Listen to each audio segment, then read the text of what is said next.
File editor adalah alat yang sangat penting untuk mengedit file konfigurasi EAML secara langsung dalam antarmuka Home Assistant. Masuk ke menu Settings, lalu pilih Add-ons dari daftar opsi yang tersedia. Tekan tombol Add-on Store. Anda akan menemukan opsi file editor dalam daftar add-on yang tersedia, dan kita klik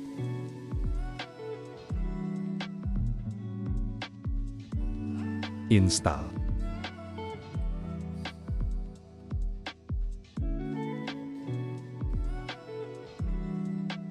Tekan tombol Start.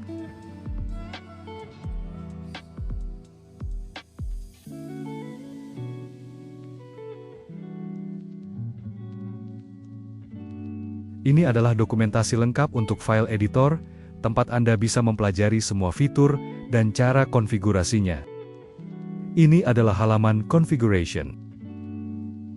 Ini adalah halaman log dari add-on file editor yang menampilkan semua aktivitas sistem, pesan error, dan informasi debugging. Kita kembali ke halaman info. Add to Sidebar. Kita aktifkan. Klik untuk membuka file editor, dan file editor siap digunakan. Ini adalah configuration YAML, file konfigurasi utama dan terpenting dalam sistem Home Assistant. Demikian, instalasi file editor sudah selesai.